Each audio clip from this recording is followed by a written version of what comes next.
Assalamualaikum warahmatullahi wabarakatuh. Perkenalkan, nama saya Muzalifah dengan ujung NIM 056. Saya dari kelompok 2 akan menjelaskan jurnal tentang spesiasi tumbuhan yang ditulis oleh O'Leary, Brindan M. dan Flexton, serta William C. dari jurnal ILS tahun 2016. Berikut anggota kelompok saya yaitu Skytra Rismawati, Andini, Corin Tessa, Restu Nova Izzati, Engri Amanda Putri, Muzalifa, Femi Febrianti, Putri Anggraini, Jennifer Valentina, Sri Amna Dewi, dan Dini Oktaria Julius. Selanjutnya, masuk pada bagian overview, di mana menjelaskan tentang respirasi seluler yang merupakan rangkaian reaksi enzimatik yang mengoksidasi molekul bahan bakar yang menghasilkan CO2 dan energi yang ditangkap sebagai adenosin trifosfat atau ATP. Jalur dasar respirasi yaitu glikolisis, siklus asam trikarbosilat (TCA), dan fosforilasi oksidatif atau ADP, adenosin difosfat, menjadi ATP melalui reaksi gabungan rantai transport elektron mitokondria dan kompleks ATP sintase ditemukan setiap sel tumbuhan dan dalam banyak hal menyerupai sel hewan. Dengan demikian, jalur respirasi juga memainkan peran utama dalam kemampuan tumbuhan untuk bertahan terhadap berbagai macam tekanan termasuk keterbatasan oksigen, penyinaran UV, suhu rendah, paparan logam berat, stres salinitas dan air, kekurangan nutrisi, dan infeksi patogen.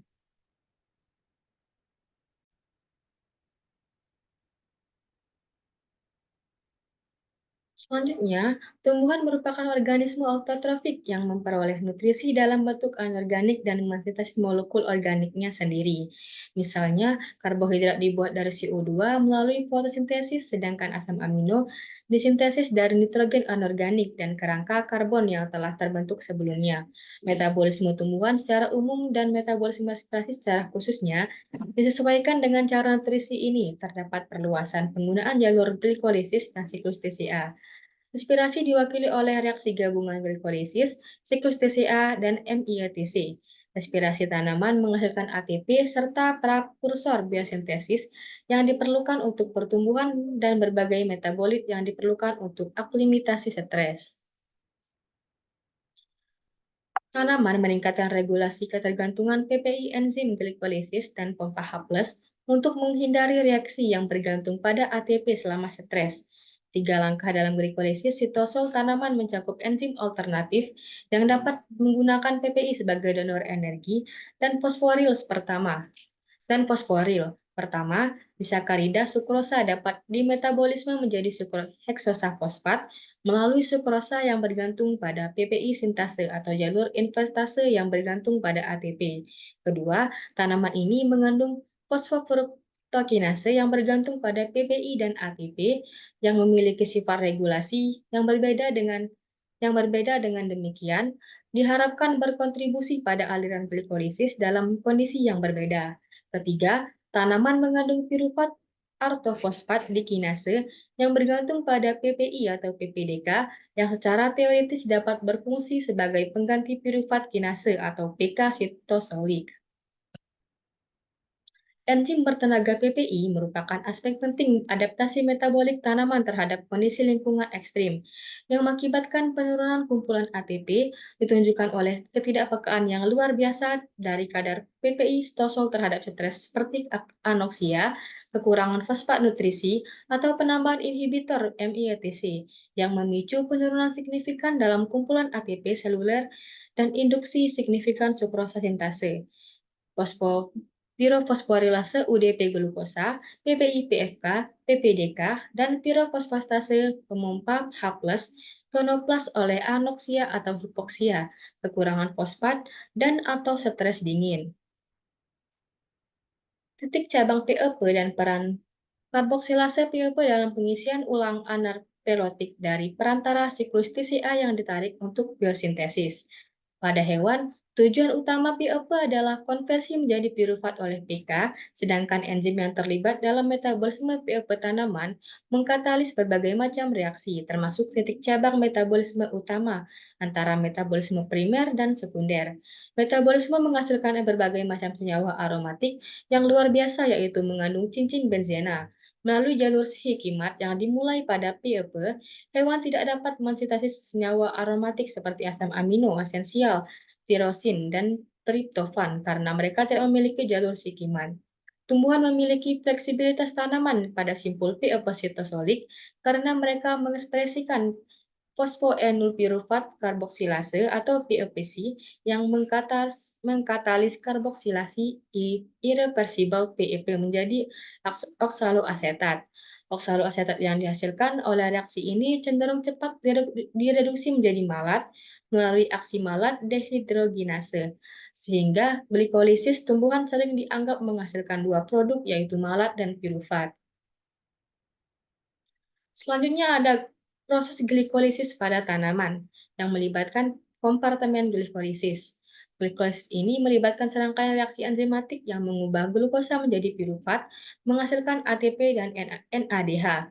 Proses ini melibatkan enzim kunci seperti heksokinase dan pirufat kinase yang mengatur yang mengatur enzim kunci yang mengatur langkah-langkah penting dalam jalur metabolik.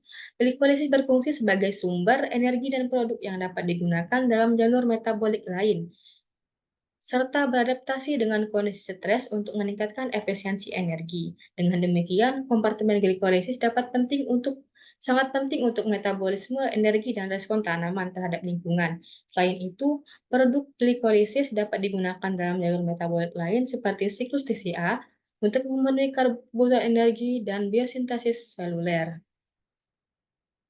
Kompartemen glikolisis juga melewati terdapat dua hal yaitu glikolisis plastid dan sitosol, di mana glikolisis plastid enzim sintesis sebagai perkusor tidak aktif pada sitosol ribosom, diikuti translokasi ke organik dengan pembelaan pada peptida. Lalu, pada sitosol berbeda dengan hewan, glikolisis pada tumbuhan mengubah bahan bakar berupa karbohidrat menjadi pirufat terjadi secara independen di sitosol atau kompartemen plastida. Yang kedua pada proses glikolisis ada pirofosfat atau energi otonom donor sitosol tanaman. Pirofosfat adalah molekul transduksi energi yang kuno dan berfungsi sebagai donor energi otonom dalam sitosol tanaman. PPI dihasilkan sebagai produk sampingan dari berbagai reaksi biosintesis, terutama dalam sintesis protein, asam nukleat, dan polisakarida. Berbeda dengan sel hewan, sitosol tanaman tidak memiliki pirofosfatase inorganik yang larut sehingga konsentrasi PPI dapat mencapai sekitar 0,5 mm. PPI tidak segera dihidrolisis seperti pada hewan, sehingga dapat digunakan oleh tanaman untuk meningkatkan efisiensi bioenergetik dan beberapa proses kunci, termasuk glikolisis sitosolik dan transport aktif proton ke dalam vakuola sel. Dalam glikolisis, beberapa enzim alternatif dapat menggunakan PPI sebagai donor energi dan fosforil, memungkinkan tanaman untuk menghindari reaksi yang bergantung pada ATP, terutama selama kondisi stres seperti hipoksia atau kekurangan fosfat. Selanjutnya ada siklus TCA di tanaman, di mana dalam kondisi aerobik, pirufat yang dihasilkan oleh glikolisis dapat diangkut ke mitokondria dan dioksidasi sepenuhnya menjadi CO2 dan H2O. Proses ini melibatkan reaksi kompleks pirufat dehidrogenase atau PDH dan siklus asam sitrat yang terjadi di dalam matriks mitokondria. Pada tumbuhan, siklus TCA mirip dengan yang terjadi pada hewan, tetapi dengan beberapa isoenzim yang dapat ditemukan di kompartemen lain seperti sitosol, glioksisom, dan plastida. Saat beroperasi secara siklik, untuk mengoksidasi asetil KUA menjadi CO2, hasil utama dari siklus TCA adalah produksi daya paradoksi yaitu NADH dan FADH2 dan ATP. Namun, siklus TCA tidak selalu beroperasi sebagai siklus penuh pada tanaman. Fungsi utama dari siklus TCA adalah menghasilkan NADH, FADH2, dan ATP melalui oksidasi asetil KUA. Namun, siklus ini tidak selalu beroperasi secara penuh pada tumbuhan. Selama fotosintesis, misalnya, siklus TCA dapat terfragmentasi menjadi dua jalur terputus, yaitu satu dari oksalos asetat ke malat atau fumarat, dan satu lagi ke sitrat kedua oksoglutarat. Fragmentasi ini mengoptimalkan interkonversi asam organik yang diperlukan untuk biosintesis termasuk asimilasi nitrogen menjadi asam amino pada malam hari atau ketika ada kebutuhan untuk energi. Siklus TCA kembali beroperasi penuh untuk menghasilkan ATP melalui respirasi. Selanjutnya ada enzim malik yang bergantung pada NAD plus mitokondria. Fleksibilitas siklus TCA juga terlihat dari kemampuannya beradaptasi dengan kebutuhan sel, baik untuk produksi energi maupun interkonversi metabolit organik. Sebagai contoh, enzim-enzim seperti isositrat dehidrogenase yang bergantung pada NADP+, membantu menghasilkan NADPH yang penting untuk detoksifikasi spesies oksigen reaktif dan mendukung proses biosintetik lainnya. Selain itu, mitokondria tumbuhan juga mengandung enzim malik yang bergantung pada NAD+ yang mengubah malat menjadi pirufat. Ini memberikan fleksibilitas tanaman dengan memungkinkan respirasi malat untuk menghasilkan ATP, terutama saat terjadi kelaparan fosfat atau akumulasi malat selama fotosintesis. Karbohidrat sebagai bahan bakar respirasi pada tumbuhan, di mana substrat respirasi utama karbohidrat seperti pati dan sukrosa merupakan substrat primer respirasi pada tumbuhan. Karbohidrat sebagai sumber dominan, karbohidrat adalah bahan bakar dominan dalam respirasi tumbuhan berbeda dengan hewan yang lebih sering menggunakan asam lemak. Lalu yang ketiga ada fotosintesis dan translokasi sukrosa. Hasil fotosintesis berupa karbohidrat, terutama sukrosa yang dipasok ke sel non-fotosintesis melalui translokasi disakarida sukrosa. Lalu yang keempat ada peran asam lemak. Meskipun tumbuhan menyimpan energi dalam bentuk asam lemak atau triasilgliserida, mereka jarang direspirasi. Lalu ada pusat katabolisme pati dan sukrosa, dan selanjutnya ada jalur respirasi. Eksosa fosfat dapat dioksidasi sepenuhnya menjadi CO2 dan H2O melalui jalur glikolisis siklus TCA dan rantai transport elektron. Lalu yang terakhir ada fungsi ganda heksosa fosfate lain. Sebagai substrat glikolisis, heksosa fosfat juga menjadi prekursor untuk sintesis selulosa, sakarosa, pati, dan jalur pentosa fosfat oksidatif. Selanjutnya ada rantai transport elektron, di mana pernapasan bercabang pada mitokondria tumbuhan. Fungsi utamanya adalah NADH dan FADH2 dioksidasi oleh MIOTC di membran mitokondria tumbuhan. Lalu ada kompleks respirasi, di mana terdapat kompleks I atau IP dan ATP sintase di MIOTC.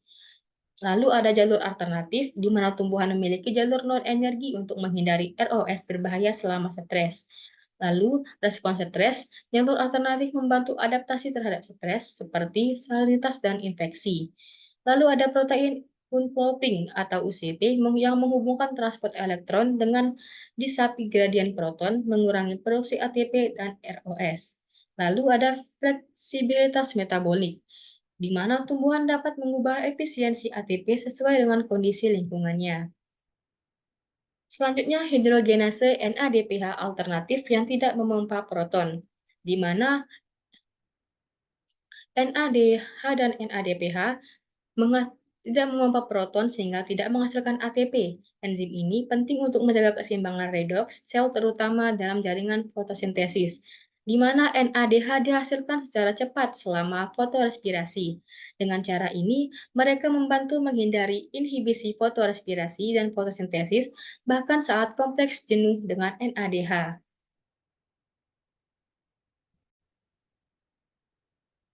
Selanjutnya ada oksidasi alternatif non-pemompa proton, di mana AOX memungkinkan respirasi tahan sianida dengan mengalihkan elektron dari rantai respirasi utama, mengurangi hasil ATP, namun menghasilkan panas. Ini diinduksi dalam berbagai kondisi stres seperti kekeringan, serangan patogen, dan suhu rendah, serta membantu mengurangi produksi spesies reaktif, oksigen ROS. Dengan mengalirkan kelebihan elektron, aktivitas AOX dimodulasi oleh fluks glikolisis dan keadaan redoks mitokondria, dan bentuk aktifnya bergantung pada keadaan disulfida antara subunitnya. Penemu gen AOX di organisme lain menunjukkan pentingnya mekanisme ini di luar tanaman. Selanjutnya ada kontrol respirasi, di mana kontrol respirasi tanaman kompleks dibagi di beberapa lokasi seluruh jalur respirasi. Pemeliharaan homeostasis respirasi dan penyesuaian cepat terhadap respirasi dalam kondisi berubah terjadi dengan mengendalikan aktivitas enzim yang ada oleh faktor allosterik dan modifikasi pasca translasi. Kovalen seperti fosforilasi reversibel atau interkonversi disulfida ditiol. Penggunaan tanaman mutan transgenik yang tidak memiliki enzim kunci dalam respirasi sebagian besar gagal dan memiliki efek negatif yang diprediksi pada laju respirasi, melainkan menyoroti kekokohan dan fleksibilitas respirasi tanaman. Selanjutnya, pada kontrol glikolisis, tanaman dikendalikan dari bawah ke atas karena ATP dan PPI-PFK tanaman menunjukkan penghambatan alosterik atau umpan balik yang kuat oleh PEP. Setiap peningkatan aktivitas PK atau PS akan mengurangi kadar PEP sehingga mengurangi penghambatan ATP, PPK, dan PPI, PVK. Sifat berbagai isoenzim PK dan PEPC dikendalikan allosterik oleh berbagai asam organik dan asam amino untuk pembentukan kompleks enzim yang berbeda. Hasilnya, laju fluks glikolitik aerobik dengan tuntutan PDH dan siklus TCA untuk pirufat yang diproduksi oleh PK dan tuntutan jalur biosintetik untuk pengisian anaplerotik perantara siklus TCA melalui PFPC. Lalu ada kontrol siklus TCA, di mana langkah penting untuk masuknya pirufat berada pada kompleks PDH sehingga alsetil KOA ke dalam siklus TCA. Lalu penghambatan umpan balik inaktivasi oleh fosforilasi reversibel oleh protein PDH, kinase yang memastikan langkah ini aktif jika terdapat cukup pirufat untuk proses siklus TCA dan NADH. Penghambatan oleh kadar NADH mitokondria yang tinggi dihasilkan oleh fotorespirasi yang bertanggung jawab atas oksidasi pirufat yang bertanggung jawab melalui PDH mitokondria dan siklus TCA dalam sel fotosintesis. Lalu ada fumarase dan suksinat hidrogenase yang dihambat oleh interkonversi disulfia yang dimediasi tiredoksin ke ditiol terjadi setiap kali NADPH berlimpah. Respirasi tumbuhan dan global perubahan iklim, di mana tanaman dipengaruhi oleh keseimbangan antara asimilasi CO2 melalui fotosintesis dan pelepasan CO2 melalui respirasi. Hingga 70% karbohidrat hasil fotosintesis dapat digunakan kembali oleh tanaman dalam respirasi. Respirasi tanaman darat melepaskan CO2 dalam jumlah besar, bahkan lebih banyak dari pembakaran bahan bakar fosil, sehingga berperan penting dalam siklus karbon global. Kenaikan suhu global dapat meningkatkan pelepasan CO2 dari respirasi, memperburuk pemanasan global. Analisis pengaruh suhu dan CO2 terhadap respirasi diperlukan untuk memprediksi respon tanaman terhadap perubahan iklim. Integritas respirasi dalam metabolisme tumbuhan melibatkan beberapa aspek penting, yaitu keseimbangan redoks dan penyediaan kerangka karbon, di mana respirasi dalam tumbuhan tidak hanya bertujuan untuk menghasilkan ATP, tetapi juga berperan dalam menjaga status redoks seluler dan menyediakan senyawa karbon untuk biosintesis dan asimilasi nitrogen.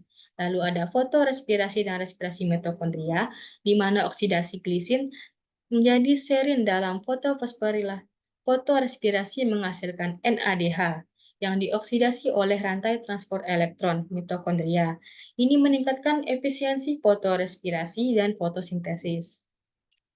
Produksi 2-oksoglutarate, di mana mitokondria memproduksi 2-oksoglutarate, senyawa penting dalam asimilasi nitrogen, terutama di siang hari.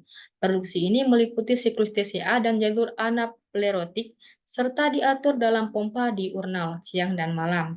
Hubungan kompleks dengan metabolisme lain, di mana respirasi tumbuhan tidak berjalan terpisah tetapi terintegrasi dengan berbagai jalur metabolisme, seperti fotosintesis, fotorespirasi, asimilasi nitrogen, dan metabolisme sekunder melalui jalur psikimat. Terakhir ada kelebihan dan kekurangan dari jurnal ini, yaitu memberikan penjelasan yang mendalam tentang proses respirasi tanaman. Penelitian ini mengaitkan respirasi tanaman dengan isu-isu global. menyoroti fleksibilitas metabolisme tanaman, membahas potensi rekayasa, metabolik, dan preferensi yang kuat, serta kekurangan yaitu keterbatasan data eksperimental, fokus terbatas, bahasa yang kompleks, kekurangan aplikasi praktis, keterbatasan dalam generalisasi. Baik, itu saja mungkin penjelasan saya tentang artikel adaptasi tumbuhan yang ditulis. Selanjutnya ada kesimpulan yaitu dalam artikel ini menekankan bahwa respirasi tanaman memainkan peran yang sangat penting dalam siklus karbon global. Nah, respon tanaman terhadap perubahan iklim, di mana artikel ini juga mencatat bahwa fleksibilitas metabolisme respirasi tanaman memungkinkan mereka untuk beradaptasi dengan berbagai kondisi, termasuk kekurangan oksigen, suhu ekstrim, dan tekanan air. Akhirnya, penulis menekankan bahwa penelitian lebih lanjut diperlukan untuk memahami sepenuhnya dampak respirasi tanaman terhadap konsentrasi CO2, atmosfer, dan bagaimana hal ini berkontribusi pada perubahan iklim, serta untuk mengembangkan strategi yang dapat meningkatkan ketahanan tanaman terhadap stres lingkungan. Sekian, terima kasih. Saya akhiri. Wassalamualaikum warahmatullahi wabarakatuh.